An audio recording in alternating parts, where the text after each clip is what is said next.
आपल्याला माहिती आहे, नुकत्याच झालेल्या निवडणुकीमध्ये अतिशय धक्कादायक असे निकाल लागलेले आहेत. कारण तुम्ही सगळेजण त्याचे साक्षीदार आहात. तुम्ही स्वतः सर्वे करून प्रत्येक जण सांगत होता की तुमचा विजय निश्चित आहे.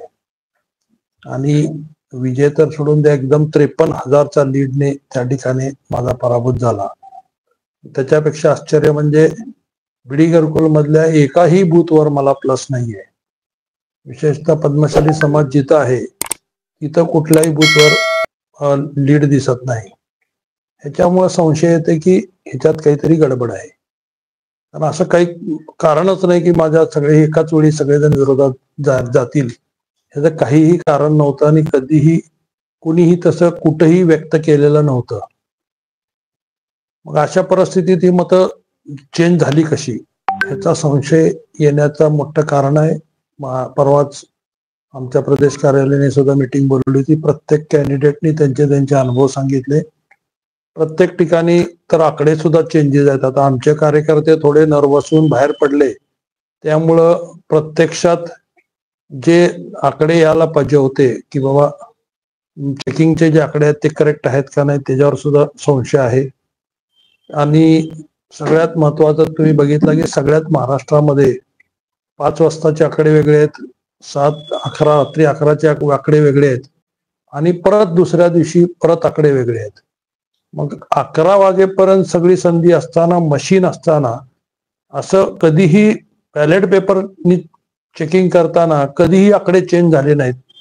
व्हीव्हीपॅट म्हणजे ईव्हीएम मशीन असताना तर हे आकडे 10 चेंज करायची गरज का पडते इलेक्शन कमिशनला, ह्याचा खुलासा काय होत नाही.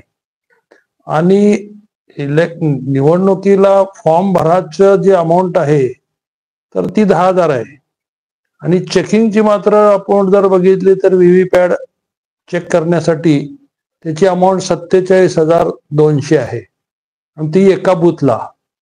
आणि त्यात 5% बूथ मोजायचं जर म्हणलं तर 15 बूथ कमीत कमी आपल्याला मोजता येतील. आणि त्या हिशोबाने जर बघितलं तर ते आकडा परत 10 लाखापर्यंत जातोय.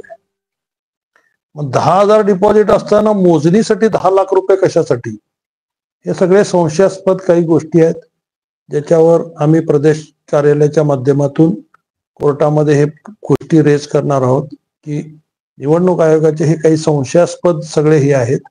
बऱ्याच ठिकाणी आकडे जुळत नाहीत. बऱ्याच ठिकाणी स्वतःच्या घरातले स्वतःचे मतं सुद्धा त्यांना काही उमेदवारांना मिळाले नाहीये.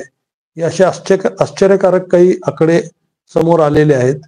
मला वाटतं की अक्कलकोट मधलं सुद्धा बंडगर नावाच्या उमेदवाराचं स्वतःचं मत सुद्धा त्याला तिथं दिसत नाही. जरी आपण म्हणत असलो की ईव्हीएम मशीन मध्ये काय नाही आहे, हरलेले लोक हे करतायत, मग हे सगळं त्याचं हे काय आहे, त्याचं हे सगळे जे आकडे जर बघितले तर त्याचं नेमकं काय हे काढायचं.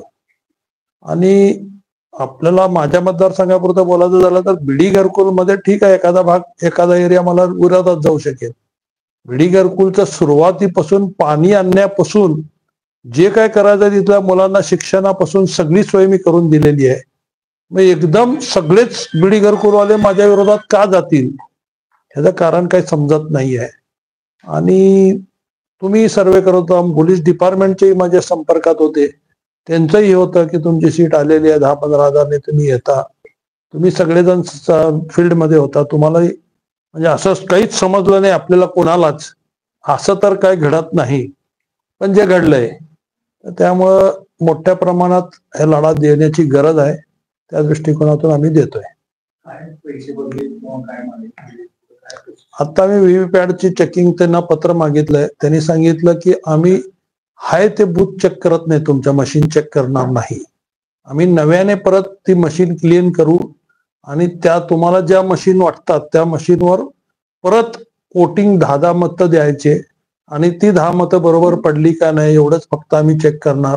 म्हणजे ह्याचा अर्थ काय, आम्ही मागणी काय करतोय, जे प्रत्यक्षात झालेलं मतदान आहे ते बूथची मागणी करतोय. ती न देता तुम्ही नव्याने ती मशीन मध्ये वोटिंग करून मग ती त्याची चेकिंग करून देणार असेल तर त्या मोजणीला काही अर्थच नाहीये.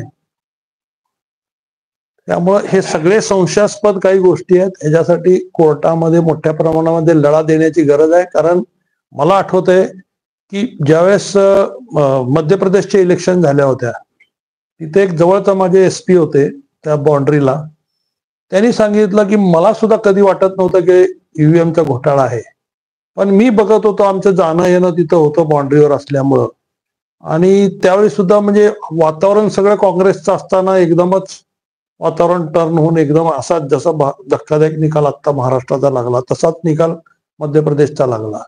त्याच्यानंतर तुम्ही बघितलं हरियाणाचं सुद्धा, म्हणजे छोटे छोटे राज्याला काही करायचं नाही आणि मोठे राज्य फक्त ताब्यात घ्यायचं आणि सगळीकडं आपली सत्ता, वन हँड सत्ता कशी आणता येईल हे बीजेपीचं जे डाव चाललेलं आहे, जे चिटिंग चाललेली आहे, ते चिटिंग कुठंतरी उघडकीस आणण्याची गरज आहे असं आता सगळ्याच पक्षाला वाटायला लागलेलं आहे.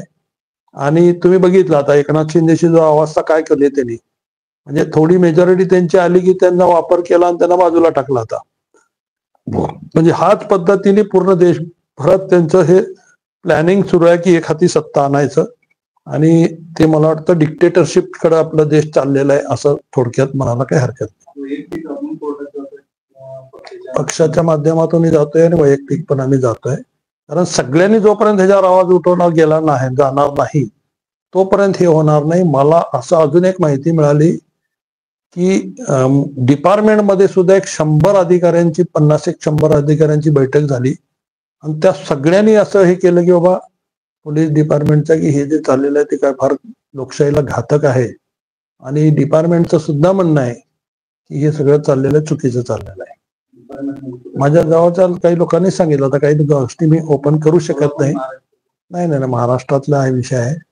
पण त्या लोकांची सुद्धा बैठक झाली आणि त्यांनी मला सांगितलं की आमची सगळ्यांची हे झालंय आणि सगळेजण आम्ही ह्याच्यात आहोत की आम्हाला वाटत होतं की ही सत्ता 100% 170-180 महाविकास आघाडीचे सीट्स येतील आणि सत्ता चेंज होईल. त्याची रिसीट आहे, 94,400 रुपये भरलेत ऑलरेडी. कारण हे फक्त ट्रायलला, कारण त्यांनी जर ती ओरिजिनल मशीन चेकच करणार नसतील तर ते पैसे भरण्यात पण काही उपयोग नव्हतं, त्यामुळे ते काय भरलेलं नाहीये. ईव्हीएम मशीनची मोजणी करून द्या म्हणून पण मागणी केली, काउंटिंग ऑफ ईव्हीएम मशीन, म्हणजे पूर्ण टोटल बूथची काउंटिंग ती बरोबर टॅली होती का नाही. आणि काही ठिकाणी त्यांनी दाखवलंय की 6 नंतर मतदान झालंय, पण जेवढे बूथ मी फिरत होतो तर जवळजवळ 6ला सगळे बूथ मध्ये कोणच लोक नव्हते. तुम्ही जर काही लोक तुम्ही पण फिरला असाल, 6ला जवळजवळ कुठेही रांग नव्हती कुठल्याही बूथला. मग 6च्या नंतरचे आकडे कसे आले, रात्री 11ला जे आकडे आले ते कुठून आले. आणि फार मोठा भ्रष्टाचार आहे, मोठा घोटाळा आहे. प्रत्येक घराघरात पैसे पोचवले गेलेले आहेत, मोठ्या प्रमाणात पैशाचं वाटप झालेलं आहे, जो लोकशाहीचा खून करणाऱ्या गोष्टी घडलेल्या आहेत. इव्हन तुम्ही बघितलं की स्वतः विजय देशमुख यांचे बंधू दोन्ही पैसे वाटताना पकडले होते. पोलिसांनी तिथं सुद्धा पार्सलिटी केली. त्या एका वकिलावर सोमा नावाच्या वकिलावर फक्त केस केली आणि त्या दोन्ही भावांच्यावर काही ऍक्शन घेतली नाही, ज्याचे व्हिडिओ ऑलरेडी तुमच्या समोर पर्यंत आलेले आहेत.